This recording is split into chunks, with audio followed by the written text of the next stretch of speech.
bienvenue à cette 6e capsule du podcast Entrepreneuriat à l'aveugle. Donc, ça, c'est le nom du podcast. Donc, c'est un podcast conjoint avec la Jeune Chambre de la Mauricie et le SANA qui vise à mettre en lumière l'entrepreneuriat sous toutes ses formes, de venir normaliser la différence.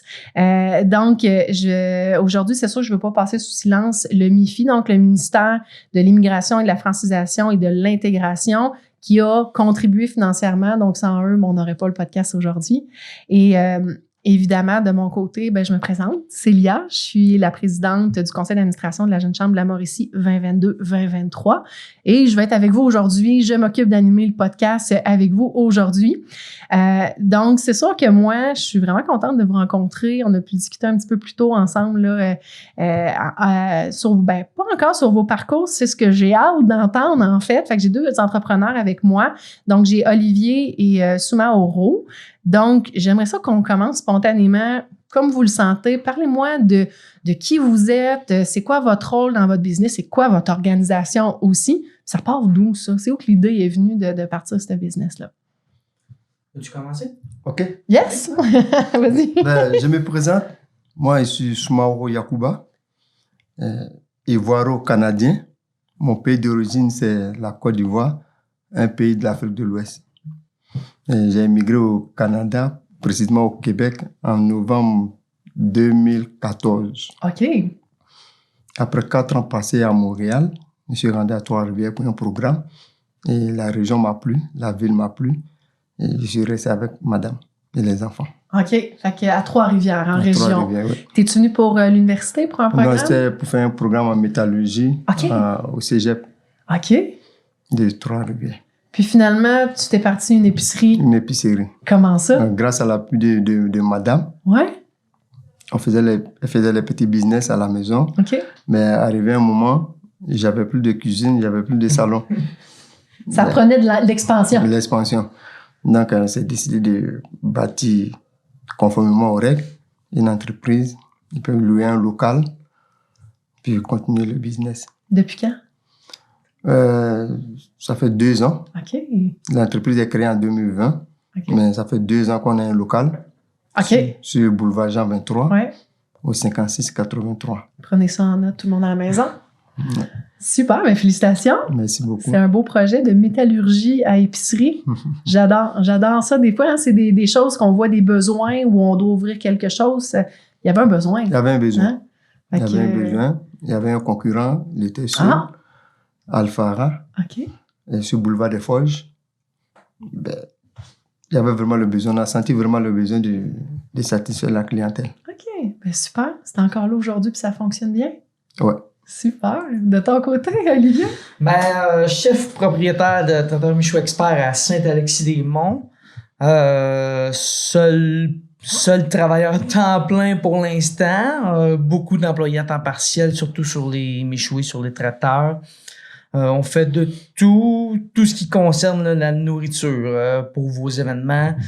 Du méchoui, des buffets chauds, des buffets froids, des tables d'hôtes, chef à domicile plus l'hiver, mais c'est une partie de ma job que j'aime beaucoup réaliser aussi. Des petits barbecues l'été? Un barbecue l'été, certainement. Ma mère vous dirait que j'ai cette passion pour la cuisine depuis que je suis tout jeune.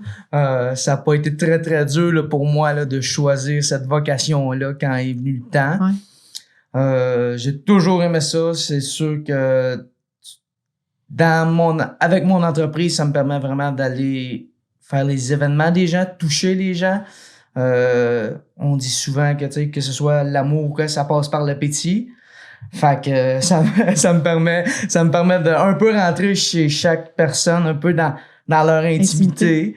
De participer à tous leurs événements là, qui est possible là, de faire là-dedans. Là. J'adore ça, de voir, tu sais, la mission principale, on pourrait dire, tu fais de la bouffe, c'est tout.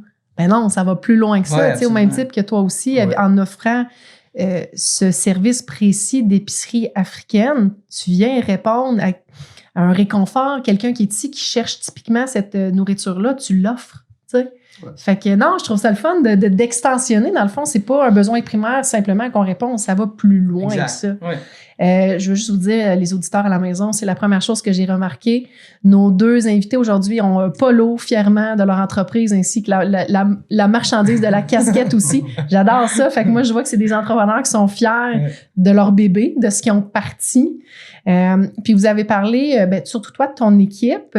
Êtes-vous plusieurs employés? En haute saison, l'été, on peut aller j'ai 3 équipes de 5 employés. Fait qu'on monte jusqu'à 15, surtout aussi pour le temps des fêtes. Sinon, temps partiel, occasionnel, là, durant les périodes moins achalandées, 2 à 3 personnes avec moi là, au commerce. Quand même. Toi, de ton côté, mais depuis que tu as ouvert dans un local officiel, je comprends que peut-être que madame a aidé à la maison. Est-ce qu'elle aide encore? Est-ce que tu as des employés? Pas d'employés particuliers. Ouais. Je suis avec madame. On s'aide à la boutique. On a notre garçon de 12 ans. Comme c'est les vacances, il vient donner un coup de pouce. Il donne un coup de pouce? Oui, un coup de pouce. Mais quand on est vraiment coincé là, on fait appel aux étudiants de la communauté qui fréquentent le magasin. Ils peuvent venir nous dépanner un week-end. Ben oui, si vous partez. Dans le fond, c'est ouvert 7 jours sur 7? 7 jours sur 7. Quand même, là. Oui. Actuellement, on vient d'ajouter une corde à notre arc qui est la grillade. La grillade au charbon de bois. Ah! Donc, ça fait 2 semaines qu'on est en train d'expérimenter. OK. Et puis, donc, on aura besoin du monde. Ça, c'est sûr. Ouais. Est-ce que tu es un expert de la grillade, Soumaro? Si vous dégustez, vous allez en témoigner. Alors, allons goûter à la grillade. Sais-tu commencé au grand public? Oui, c'est ouvert au public. OK. OK. Fait Il y a du poisson, braisé au charbon de bois, le poulet et la viande d'agneau. Super, ça. Fait qu'on garde la rue Jean-23 en tête pour aller faire un petit tour. J'avais le goût de vous entendre parce que des fois, ça peut dire beaucoup sur notre personnalité ou qu'est-ce qui nous aspire dans la vie, mais j'aimerais ça que vous nous parlez de quelqu'un qui vous a inspiré, qui vous a marqué dans votre parcours, autant personnel que professionnel. Je vous laisse vraiment libre, mais j'aimerais surtout savoir pourquoi. Puis des fois, ça peut être quelqu'un qu'on connaît pas pantoute non plus, mais j'ai le goût de vous entendre là-dessus parce que des fois, ça dit un peu sur notre personne puis quel type d'entrepreneur on est. J'ai pas juste une personne, j'ai plein de gens dans mon entourage, dans mon parcours, qui chaque personne à leur façon m'a inspiré d'une manière différente. Si on parle du côté cuisine, mon premier chef quand j'ai commencé en restauration, c'était vraiment quelqu'un de calme, de posé. C'était un très bon leader qui savait toujours nous rassembler, qui avait toujours les bons mots. Sinon, c'est sûr que je pense toujours à mes parents qui m'ont apporté beaucoup de la personne que je suis aujourd'hui par leur éducation. Il y a ma conjointe aussi par son parcours qui est atypique, par ses formations qu'elle a été chercher par elle-même pour devenir la personne qu'elle est. Fait que dans chaque personne, je crois qu'on peut aller chercher quelque chose qui va venir nous enrichir, qui va faire en sorte que notre parcours va devenir meilleur, agrémenté de chaque petite personne, chaque chose qui rend les gens meilleurs. Fait, c'est vraiment, j'ai pas juste une personne qui me vient en idée là. Parce que ça revient à dire de bien s'entourer. C'est important de savoir bien s'entourer. Absolument. Puis des fois, c'est des moments différents de notre vie, de notre parcours. Ça veut pas dire que c'est tout au long de notre parcours qu'on a besoin. Des fois, c'est là qu'on a besoin de quelqu'un qui vienne nous aider. Fait que non, j'aime bien ta façon de voir les choses. Puis toi, de ton côté, y a-tu quelqu'un qui t'inspire ou du moins qui t'a peut-être apporté une grande aide aussi? Peut-être pour le paraphraser. Ouais. J'ai lu beaucoup d'histoires comme ça sur les entreprises. DHL, McDo, PFK. Mais ils ont commencé timidement, doucement, sans grand moyen. Et ils sont rendus où ils sont aujourd'hui. Donc, quand tu lis ces histoires comme ça, même à la maison, je ne regarde presque pas la télé, mais c'est les chaînes de motivation. Ça me galvanise plus. Ça m'encourage toujours, ça me donne du tonus et de ne pas baisser les bras. Il y a quelqu'un qui l'a fait, donc pourquoi ça ne marcherait pas pour moi? Ouais. Avec toutes les difficultés, il faut gravir les échelons. Oui, absolument. Des difficultés, je suis pas mal convaincue que vous en avez rencontré, Beaucoup. puis que vous allez en rencontrer encore. Mais je vais faire attention à ce que je dis parce que si vous avez écouté le podcast juste avant avec Christelle, qui nous a dit que c'est pas des difficultés ou des échecs qu'on vit, mais plutôt des apprentissages.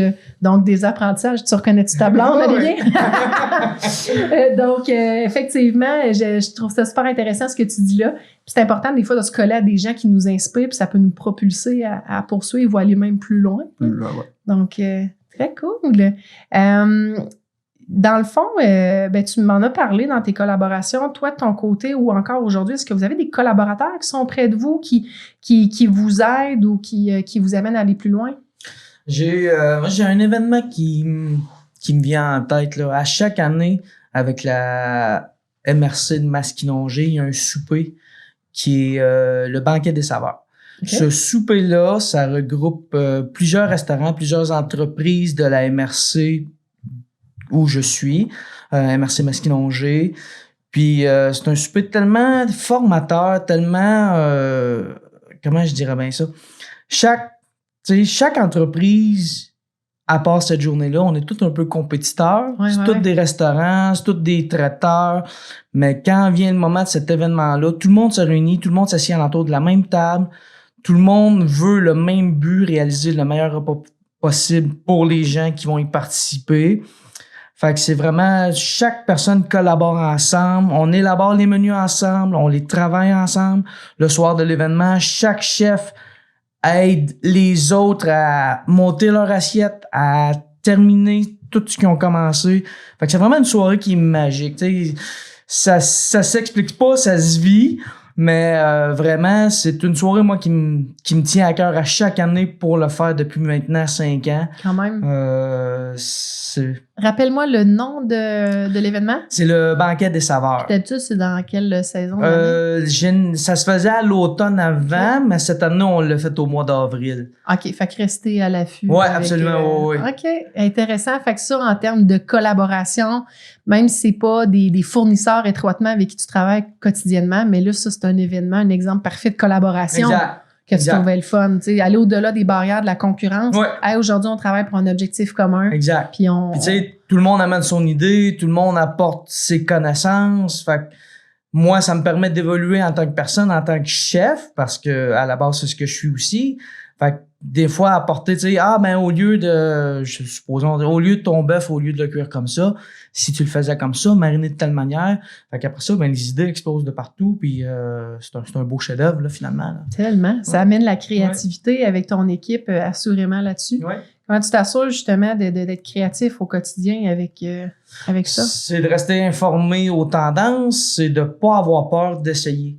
Je pense que la pire des échecs, ça serait de pas essayer à la base tout court. Fait en partant de là, si t'essayes, le pire ou le mieux qui peut arriver, c'est que ça soit juste meilleur. Mais t'auras pas de regret. Aucun regret. Tu l'as essayé. C'est ça, exact. Oui, vraiment. Puis toi, si je vois au niveau des collaborateurs, partenaires, fournisseurs, on peut aller loin. Comment ça peut t'aider à te propulser dans ton entreprise actuellement? Ben, moi, pas de collaborateurs en tant que tel, mais les fournisseurs avec qui je travaille, on a commencé tout doucement. Parce que quand il n'y a pas de confiance, on ne peut pas s'ouvrir à la personne, bien lui donner des marchandises à grande quantité. Voilà, la fidélité aussi, il y a beaucoup de choses. Mais on se conseille. C'est les gars qui sont au Canada avant moi, ils exercent dans ce domaine avant moi. Ben, des petits conseils pour me guider, pour ne pas dérailler, pour ne pas faire faillite comme les autres. Ouais. Voilà, donc c'est un peu ça. Mais j'ai de bons fournisseurs et puis on a une très bonne collaboration. C'est bien, hein, parce que dans la collaboration, tu sais, c'est aussi de se dire, ben, faut avoir l'humilité de demander des conseils. Oui, puis écouter, tu sais, des fois, je vais y arriver, c'est correct. Mais non, mais il y a des gens qui n'ont pas réussi, puis tu peux pas répéter le même chemin. Fait que faut que tu fasses de quoi de différent ou tu ailles chercher du input de l'extérieur, là, tu sais. Fait que un fournisseur, que ce soit un concurrent, tu sais, faut utiliser de ça pour avoir cette humilité-là. Tu sais, ça revient à dire de bien s'entourer. Tantôt, on en parlait. Ouais. Mais c'est les proches, les fournisseurs, c'est de saisir toutes les opportunités de contact qu'on fait, puis comment ça peut m'aider à aller plus loin. Non, sincèrement, je bénéficie de de cette aide-là présentement. Il y a des week-ends, je prends ma voiture avec madame, on va à Montréal, ceux qui font dans le même domaine que nous. Ah, je suis pas à Trois-Rivières, et je suis à Trois-Rivières, je suis pas à Montréal, pour ne pas qu'ils pensent qu'il a fait un concurrent. Okay. Parce que ton concurrent peut venir te demander des conseils, et puis du jour au lendemain, il est à côté de toi, c'est ton voisin. Mais il dit, on est à Trois-Rivières, on veut bâtir vraiment notre business comme le vôtre. On veut vous ressembler, ben, c'est bon. avec toute humilité. Ouais. Ben, les gars, ils nous donnent des conseils pour nous guider. Voici les erreurs à ne pas commettre. Ben, en tout cas, c'est bénéfique dans notre cas. Ah, c'est cool, c'est bien ça. C'est un beau thinking à avoir. Puis, tu sais, je me permets de discuter avec vous à savoir, est-ce que vous avez fait face à des difficultés spécifiques ou été témoin en tant qu'entrepreneur dans votre domaine à la diversité, l'inclusion? Donc, je ne sais pas si vous avez le goût d'en jaser. Ça peut être comme homme en affaires, jeune en affaires. Toi qui es arrivé à Trois-Rivières versus Montréal, tu es d'origine africaine aussi. J'ai le goût de vous entendre là-dessus. Est-ce que ça apportait des défis ou non? Vraiment en toute ouverture. Ben, il y a des défis. Ouais. Mais moi, d'abord, nous, on a été vraiment confrontés au plan financier. Ah! Parce qu'on n'a pas de ressources. Il faut compter sur nos propres ressources. Quand tu vas vers les institutions, ben, l'entreprise n'a pas 2 ans. Est-ce que tu as ceci? Tu as une maison? Quel bien tu as? Ben, c'est des blocages. Mm-hmm. Ben, si les grosses institutions ne veulent pas vous aider, maintenant, il y a les institutions locales, comme Fonds Mauricie, Futurpreneur. Ben, il y a des programmes typiquement pour les investisseurs, les entrepreneurs immigrants, noirs, femmes, jeunes, ainsi de suite. Donc, si on est rendu là où on est aujourd'hui, peut-être c'est grâce au coup de pouce aussi de Fonds Mauricie. Mm-hmm. OK, Fonds Mauricie. Ouais, Fonds Mauricie. On pourra écrire le lien si à la maison, il y en a qui en ont besoin. Là. Voilà, donc sincèrement, Fonds Mauricie aide les petits entrepreneurs. Voilà, avec les banques, c'est vraiment difficile. Il y a beaucoup de conditions, beaucoup de critères. Ben, avec la population, avec l'ouverture sur le monde extérieur, on n'a pas trop de difficultés. Plus des curieux. Ah, OK.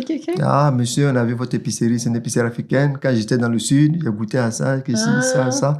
Ben, ça m'a beaucoup motivé, ça m'a encouragé, toujours les remerciements. Particulièrement, j'ai pas eu de problème d'intégration avec la population locale. Ah, ben, tant mieux. Mm-hmm. Tant mieux. Fait je vous le dis franchement. On appelle aux curieux à la maison d'aller sur Jean 23. L'année à boutique. Les petites grillades, là, ça, c'est parti. Ouais. Je voulais être le premier à y aller, je pense. Ouais, c'est ça. Puis toi, de ton côté? Difficulté, j'ai toujours été relativement chanceux, bien entouré. Oui, difficulté financière en commençant. Je pense que chaque entrepreneur, c'est un des premiers obstacles auxquels il fait face. Suffit de bien s'encadrer, suffit de faire confiance aux entreprises qui sont en place pour aider.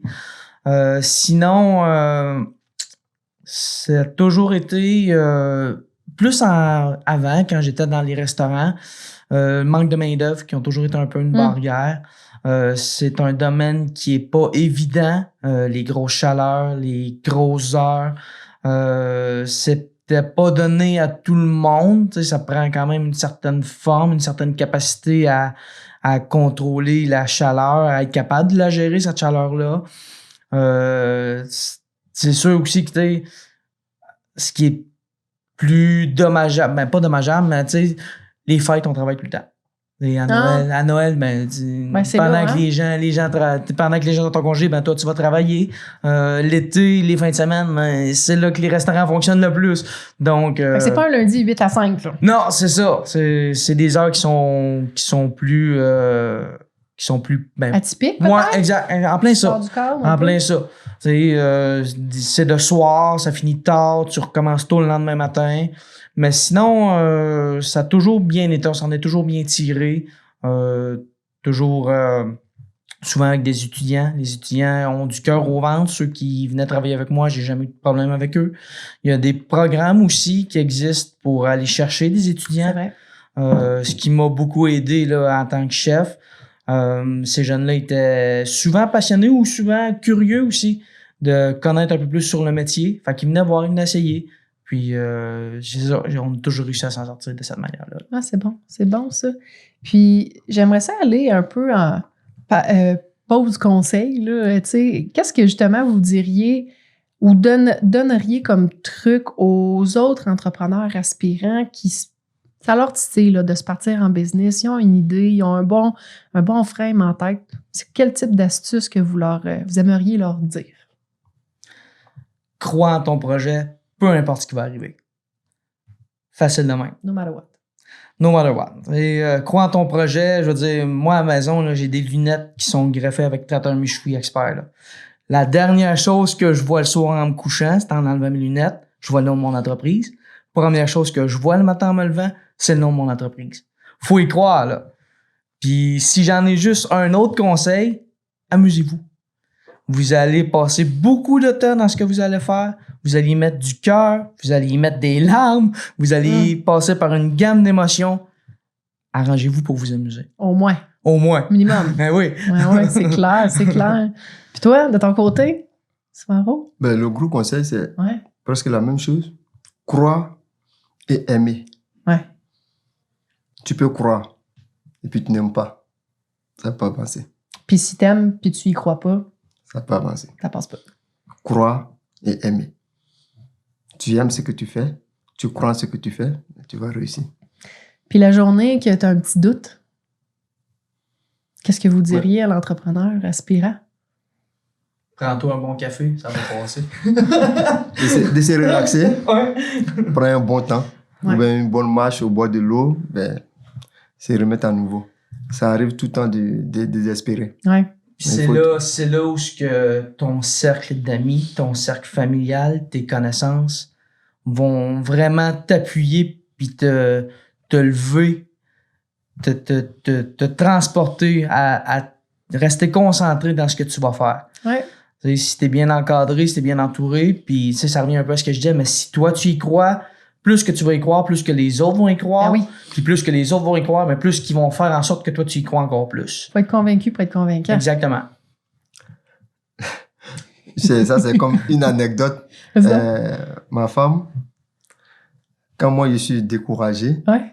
confronté à plusieurs difficultés, ben, c'est elle qui est là pour me remonter le moral. Et vice-versa, à son tour aussi dit, mais toi, tu m'as encouragé la dernière fois. Toi, tu dois pas C'est ton baisser les tour, bras. là, oui. C'est vraiment, si tu as un gros soutien, tu peux avancer. Ouais. Sincèrement. Ah, c'est bon. J'aime bien ça, vraiment, là. En conclusion, j'aimerais vous entendre sur c'est quoi la vision à long terme que vous avez pour votre entreprise, puis qu'est-ce que vous vous souhaitez pour l'avenir? Vision à long terme, plusieurs succursales. Ouais, absolument. Pourquoi pas? Tu me tiens au courant? Ouais, oui. Rive-Sud. J'ai quelqu'un qui reste proche de là, fait que pourquoi pas ouvrir une succursale sur la Rive-Sud. Croître, être de plus en plus présent dans le marché actuel. J'ai déjà ma place, j'en suis assez convaincu, mais il n'y a jamais assez de traiteurs Michoui experts. Fait que, petit pas à la fois, on regarde vers l'avenir, puis on fonce. Un petit peu d'ambition sur le side aussi. Ben oui. Ouais, ça en prend. De ton côté? De mon côté, je vois grand. On est au Québec, à Mauricie. Conquérir la Mauricie d'abord. Et puis, mettant dans les autres villes de Québec. Et puis, pourquoi pas avoir des succursales au Canada, dans les autres provinces. Mais je crois à ce projet-là. Et je sais que je peux arriver. Ah, c'est super. Faut voir loin, faut voir où est-ce que notre business s'en va. Merci les gars. Merci d'avoir été là avec nous. Fait que c'est ce qui conclut notre podcast aujourd'hui. Tu sais, je trouve vraiment que vous avez des parcours inspirants, sont différents. Vous n'êtes pas loin avec le secteur de l'alimentaire, mais c'est différent. C'est super inspirant. Puis j'aimerais ça aussi remercier les auditeurs là, qui ont été avec nous. Bien évidemment, si vous avez besoin d'un traiteur à la maison pour faire vivre vos projets et tout, bien c'est sûr, hein, traiteur Michoui Expert est là pour vous. Puis juste vous dire qu'il est venu faire une midi formation traiteur à la Jeune Chambre et ça a été un hit. Donc, je vous encourage à aller cliquer sur le lien sous le podcast pour aller remplir vos besoins et votre bedon. De ton côté, Soumaro, ben c'est sûr, ben faut se rappeler de Jean 23, faut se rappeler des grillades, allez faire votre tour, puis surtout les curieux. Hein? Oui, les curieux, allez-y. Je pense que à Trois-Rivières, en Mauricie, on est curieux, puis allez alimenter ça, puis je pense que ça va répondre à votre satisfaction. Puis les gens qui veulent retrouver un petit plaisir africain, Hein? On va sur Jean 23, on va mettre le lien aussi sous le podcast. Donc, évidemment, les épisodes sont disponibles sur les plateformes comme Spotify, Balado Québec ainsi que YouTube. Merci d'avoir été des nôtres. Puis on se dit au prochain rendez-vous de la série Entrepreneuriat à l'aveugle. Bonne journée. Merci. Bonne journée. Bonne journée.